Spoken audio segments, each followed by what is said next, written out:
Welcome everyone to tonight's Spotlight.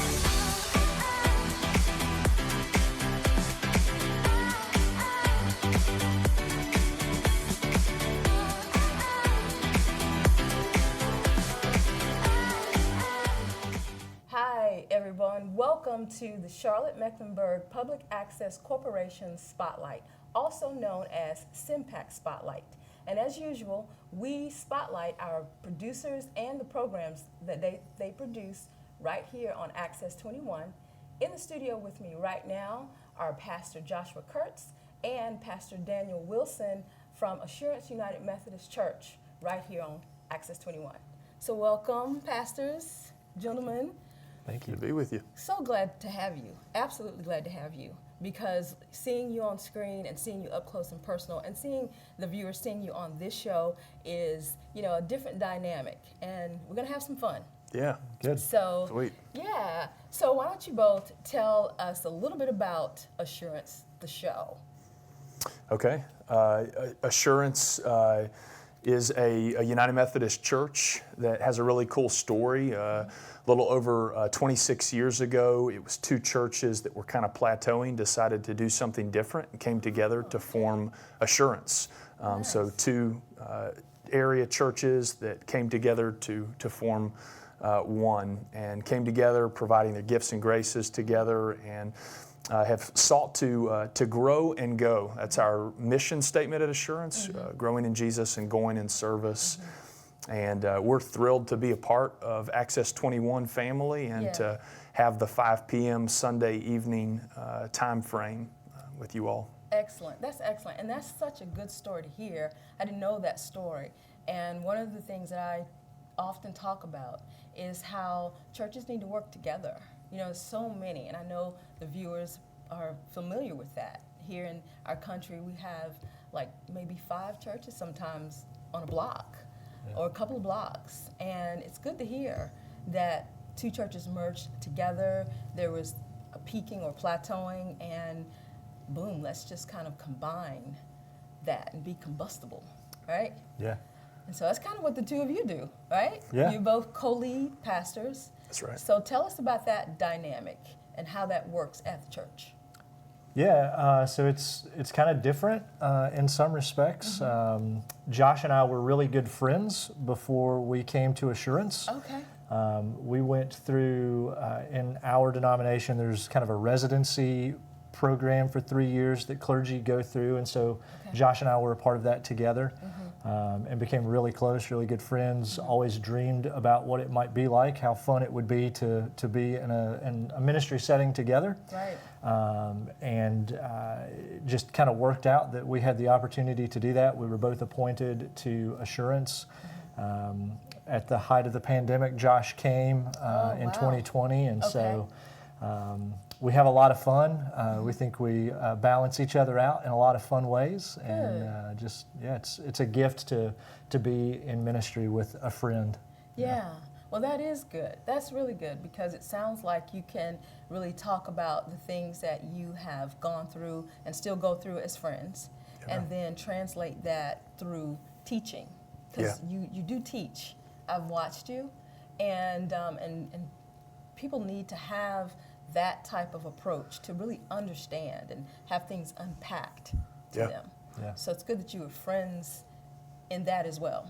Yeah, we kind of base our ministry of co-leadership off of Luke chapter 10, which is a passage in Scripture, a story in Scripture where Jesus sends 70 or 72 unnamed disciples out in ministry, depending on your translation of Scripture. Some say 72, some say 70, but he sends them out in pairs, and that's the most important part. And when they go out in pairs, they're able to do incredible work in God's name. And when they come back to Jesus, it's a 100% success rate. They all come back, and they're amazed at what they have been able to do in Jesus' name. And Jesus says to them, essentially, don't rejoice in what you've done, but rejoice in who you are. And so there's this invitation to be friends, to go out as friends, to partner with what God is doing together in the work, to balance one another out. And so we seek to partner in ministry, but also invite others into partnership-based ministry as well. That's really awesome. The catalyst for our conversation about what partner-based ministry looked like, in 2019, Josh and I hiked St. Cuthbert's Way, which is a 60-mile hike in Scotland. And so we spent a lot of time walking together and dreaming and just kind of talking about that Luke 10 passage and how important it is. And we ask a lot of questions about why the church isn't living more into that model of leadership. And so we came back from that experience with a little different outlook, and we're really thankful that other folks in our denomination saw that as well and saw our passion for kind of leading in a new and different way. That is so good. And you talk about going to Scotland, going to like another environment, another atmosphere where I would assume you could just really process some things, kind of get away from the things that we are constantly bombarded with here and in our space, and go somewhere that you can actually do that. Yeah. That's great. Did you have pictures? Yeah, we did. Yeah. Oh, that's nice. Great Did you get video? pictures. Oh, for sure. All right. So we got to see some of that. So that is really awesome. And you know, Pastor Daniel, I have to bring this up on camera because I brought this up when I first met you with the ZZ Top. And for those who don't know who ZZ Top is, it's a band, a group of men who have the beards down to here where yours is, and they cut them straight off. It's like their brand, their signature look. That's right. So I want to know a little bit more about that. Let's tell the viewers a little bit more about how that came to be. Well, it's has been going for 4 years now.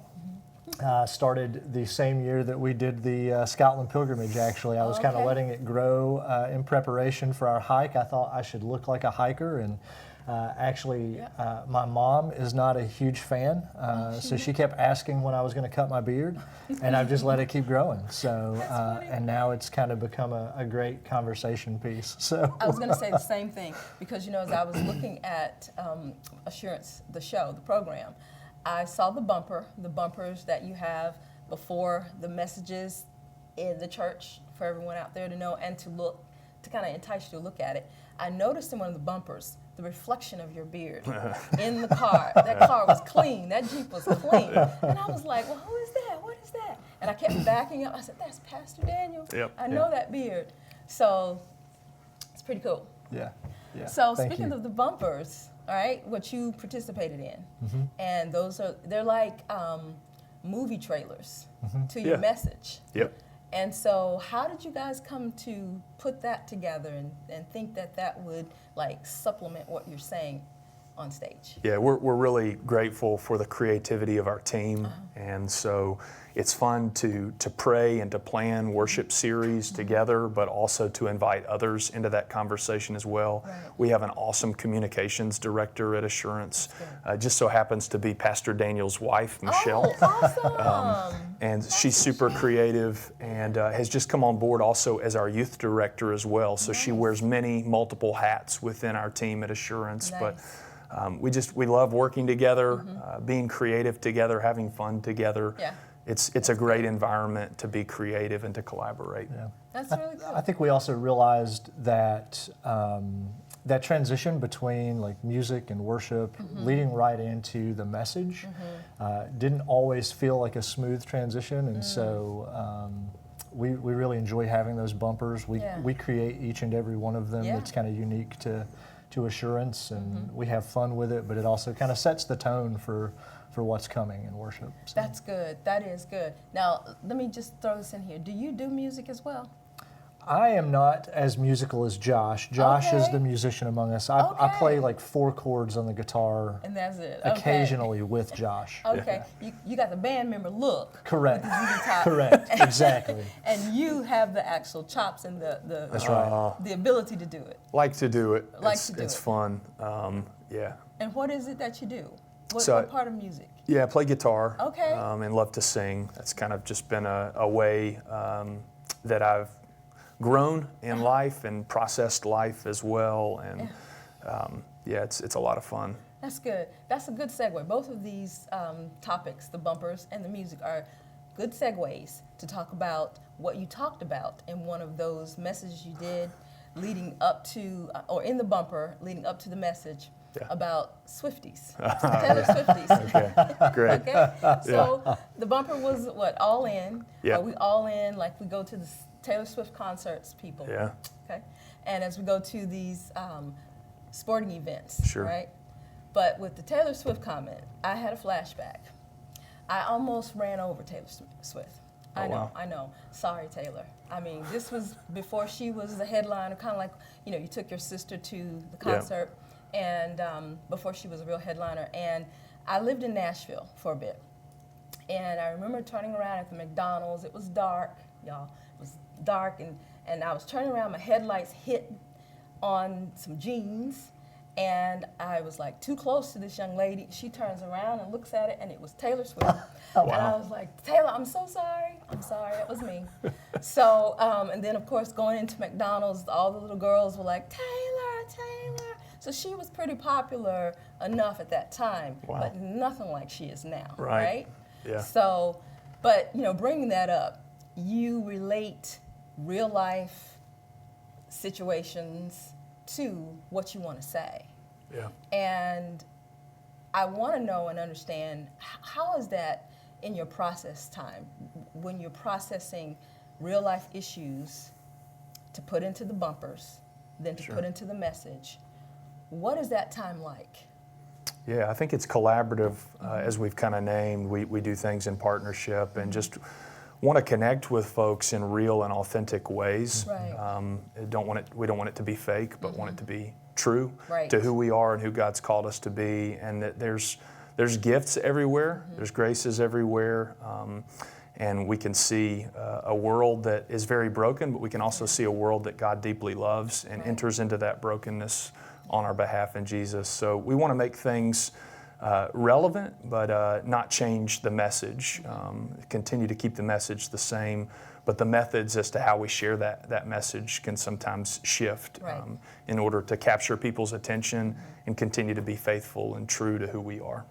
I like that. I like that, the authenticity of the message and of what you're doing, because a lot of times things can be fake. Yeah. On television, things are fake, even things that are called reality television, right?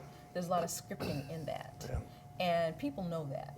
Sure. And then we have now access to social media, and everybody has a camera, and everybody's doing something to put it on there. And then we have the other side of where that can really be traumatic for people, because a lot of young girls are trying to be perfect. A lot of young boys are trying to, do what they see. Who in the world does the cinnamon challenge and think that that's going to turn out, you know? So there's been a lot of things that are not healthy. Yeah. So it's good that you take that approach to be authentic. And when it comes to visual media, talk to us a little bit more about unpacking that through using that tool to unpack what you want to talk about. I mean, maybe your wife should tell us a little bit, but you're thinking about it too, right? Yeah, Thinking for sure. about how that tool works and how to use it. Yeah, I think one of the things, at least for me personally, I spent 4 years of my ministry appointed to an online campus. Oh, okay. And so way back in 2013, we launched the first United Methodist online campus. And so for me, I've always kind of had that appreciation for digital media and bringing stories and things to life in new and different ways. And I think that's something that Assurance has embraced. Josh has certainly embraced it with me and our team as well. And so we understand that people learn and receive information in a wide variety of ways, right? It's not just talking heads, but people love to see visuals, art, music, all those things. And so we really try to build media, worship services, Bible studies, all those things with as many different learning styles in mind as possible. That's good. That's really good. And when it comes to social media, a lot of that was implemented during COVID. And you all talked about coming together during COVID. Talk to us about that time and not just the technical part, but a lot of things that you may have learned and experienced. You laugh, so what happened? Well, it was a transitional time for me. So, I was appointed as one of the pastors at Assurance during 2020 of July. So, the height of the pandemic in many ways, and learning a new community and learning a new church when people were told not to come together. Right. So there was parking lot meet and greets. Got to really know our team, and Daniel was essential in helping me get to know our staff and also key leaders within the church and the community. And as much as it was hard and difficult, I think it really solidified the bond between our staff and our key leaders within the church to encourage one another and also be creative together. And so one of my first Sundays there, we were, as a team thinking about ways to engage, and those conversations had been taking place long before I was there. So there were some parking lot gatherings, some worship gatherings in the parking lot. We met at a local park and did a walk together with social distancing in place. Right. We had online components to worship as well. So a lot of hybrid and both and experiments. And as hard as it was, there were some really good things that we can pull from that time as well that were fun. Really good. We were talking just recently about, obviously the world kind of turned upside down, but especially looking back, there was some really beautiful things that took place, and we made some new ministry partners right in our very community that we had not yet connected with. And, again, thinking beyond denominations and those types of barriers, some new partnerships with other churches in the area to better serve our community. And so some really good stuff happened as a result of a pandemic. Yeah, so. That sounds so good, because as we talked about with just the history of Assurance coming together, and then COVID or the things that are traumatic in our communities, kind of bringing us together. And then you talk about even the widespread reach of that activity. Those are good things. Yeah. Really good things. Absolutely. Yeah, and Access 21's been great as well. We were actually just talking about that today, that we'll oftentimes have people come up to us and say, we watch you all on Sunday evenings. So, it's neat to make those connections, and connections that we never thought would be possible many, many years ago or taking place because of the gift of technology. Yes, well, that's awesome that you feel that way, and that you are embracing this platform, as well as social media, as well as the creative media that you show in the house. And I think a lot of people honestly don't want to go to church. They don't. And then whenever you're forced to stay in and you have some options, it's good to hear that people are, watching you. Yeah. And tuning in. Yeah. Yep. So what about maybe even some international feedback? Because they can pull you up online on TV Access 21.com and see the live stream wherever they are in the world. Right. So have you guys got any feedback from outside of this area, whether it's international or national? Yeah, definitely within the States. I mean, we have regular worshipers from Maine and Georgia that join us.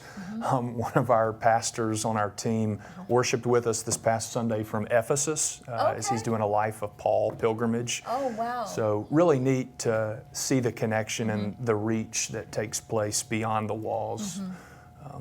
That's awesome. Yeah. What about Scotland? Did anybody tune in from Scotland?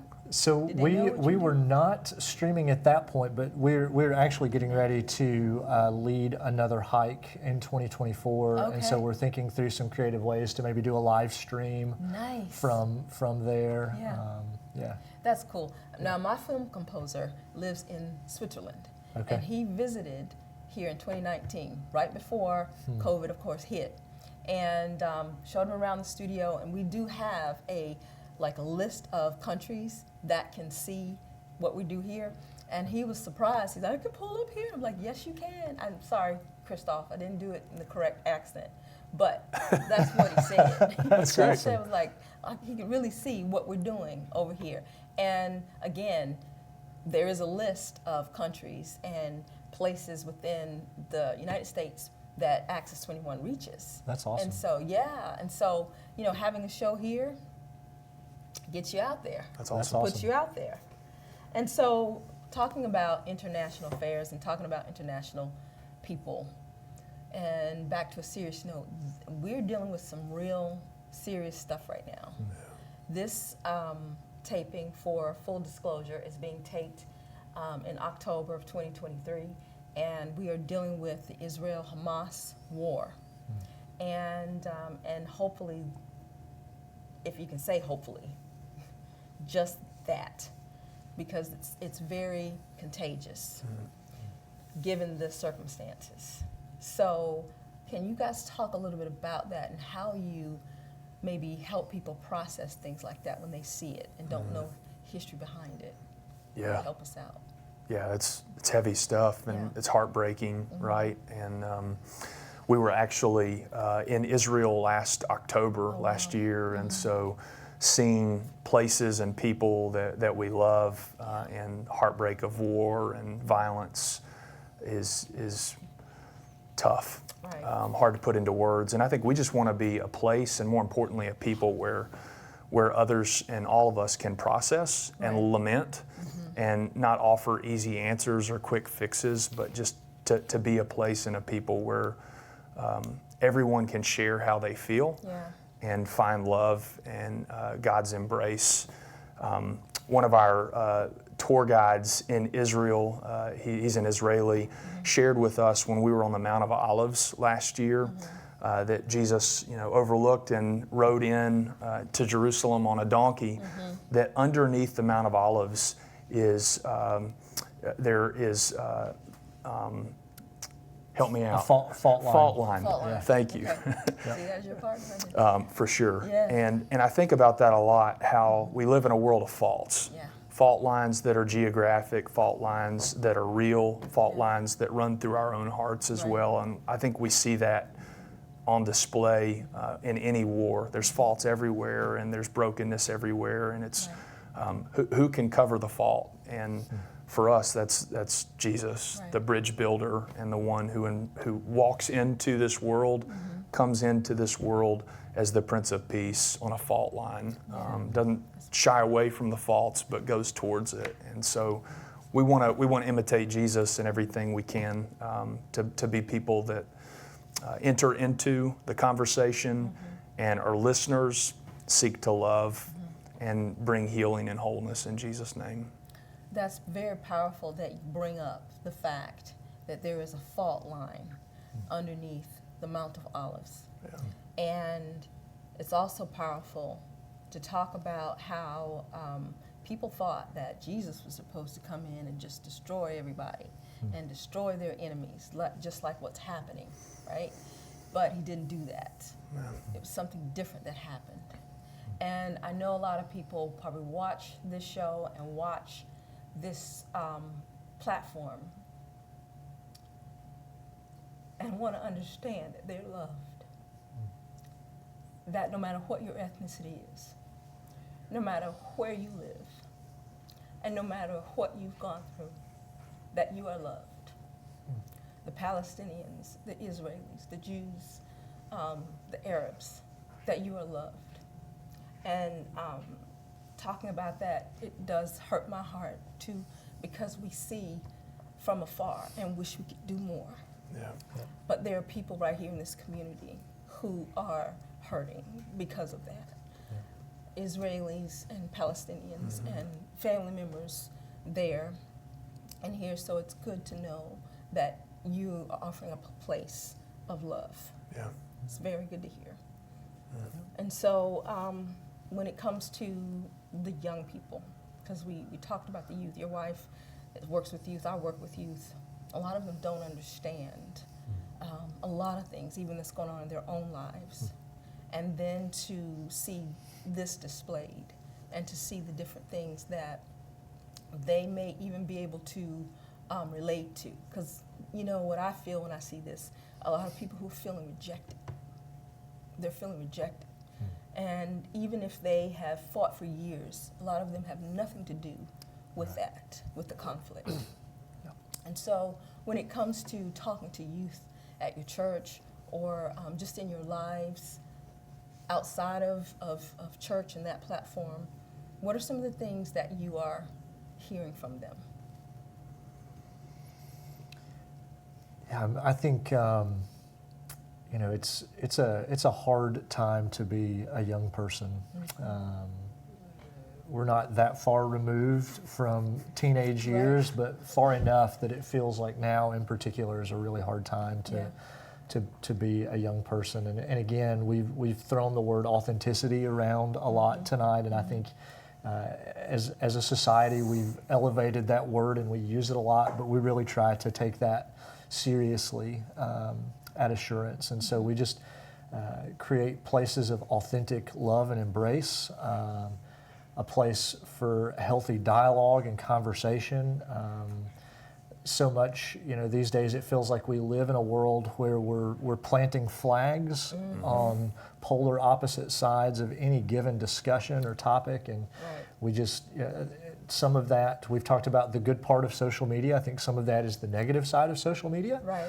It's so easy to just pick a side and fight for that side when, we're called to a life of balance and rhythm. And so I think that's the narrative that we try to employ with our young people and with adults alike. Really, is just creating those safe spaces for conversation. We typically end every segment at Assurance or every message at Assurance with love God and love your neighbor, go in peace. And that really, those are powerful words for us and words that we take seriously. Those are not just rhythmic words that we say every week, but we mean that when we say it. And so we feel like if we're loving God and we're loving our neighbors, that all the other stuff is going to fall into place if we're truly doing those two things. So that sounds good. And it's fun too. It's not boring. A lot of times I think that people, when they pick up these things on social media, these crazy things that challenge and stuff they may be challenged to do, or they see the conflict, it's like they're used to it because it's action and it's attention. And it's like some people probably even think that it's like watching a movie. I actually refused to eat while I watched the news reports of Israel. I couldn't do it. I was like, this is not a movie, I'm not gonna have my popcorn. I had to be intentional about making sure that I devote that time to focus on that and absorb what I'm hearing and then move out on that, Pray and move out on those actions on that information. So it's good that you kind of close it with that and let people think and understand they need to be an active part in the world. So, excellent. Absolutely. Well, how about you tell the viewers again when they can see Assurance, the program, and any more information you want to give right in that camera. Join us on Access 21 on Sunday evenings at 5 p.m. for Assurance United Methodist Church. You can visit our website as well at assuranceumc.org. All right. Thank you so much, both of you, for being here.